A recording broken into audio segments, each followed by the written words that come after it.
Métrica española según Antonio Quilis. Mi nombre es Antonio Eduardo Belén Díaz. En este podcast voy a hablar sobre la métrica española según el autor Antonio Quilis.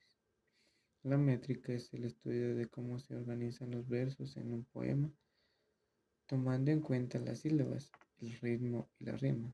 A continuación explicaré los puntos principales. ¿Qué es la métrica? La métrica es el estudio de la forma del poema. Según Antonio Quilis, la métrica analiza cómo se organizan los versos para que tengan musicalidad y ritmo.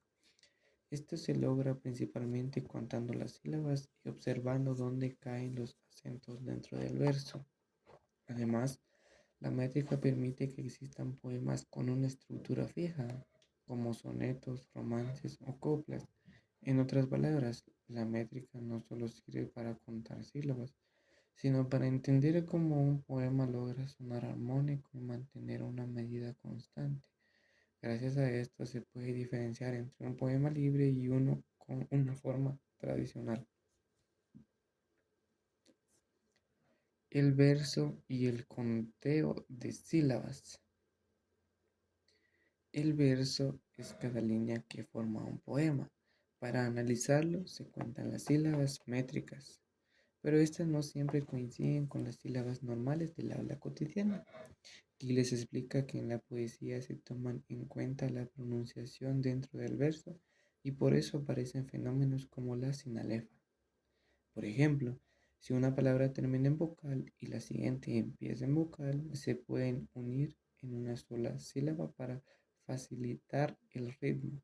Esto es importante porque muchos poemas necesitan mantener una medida exacta, como el octasílabo o el endecasílabo. Sinalefa, hiato y sineresis. La sinalefa ocurre cuando se unen vocales entre dos palabras, formando una sola sílaba métrica.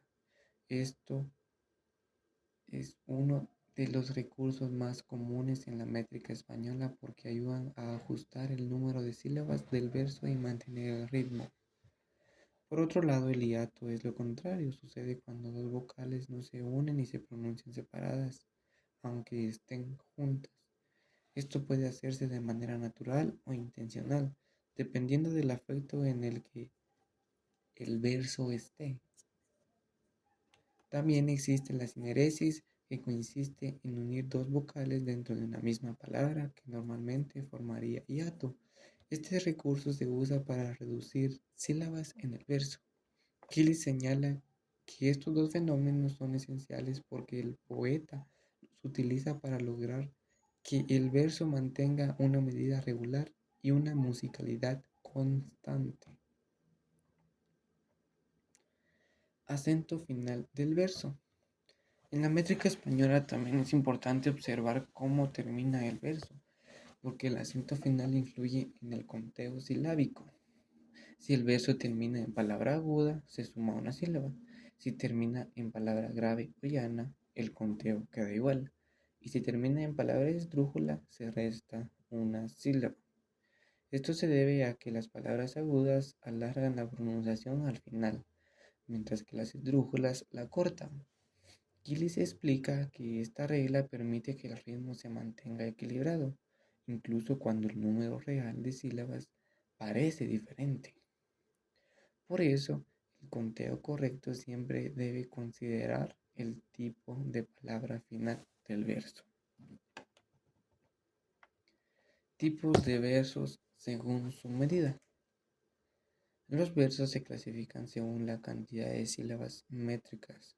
Por ejemplo, el verso de 8 sílabas se llama octasílabo y es muy común en romances y poemas populares. El verso de 11 sílabas se llama endecasílabo y es característico de la poesía culta, como los sonetos. Gillis también explica que los versos se dividen en dos grandes grupos: arte menor, que son versos de hasta 8 sílabas; arte mayor, que son versos de 9 sílabas en adelante. Esta clasificación es importante porque determina el tipo de poema y su estilo, Los versos de arte menor suelen ser más ágiles y musicales, mientras que los de arte mayor suelen sonar más solemnes y elaborados. Conclusión. Para concluir, la métrica española, según Antonio Quiles, es el estudio del verso y su estructura, tomando en cuenta el conteo de sílabas, la sinalefa y el acento final. Gracias a la métrica, los poemas logran ritmo y armonía. Muchas gracias por escuchar.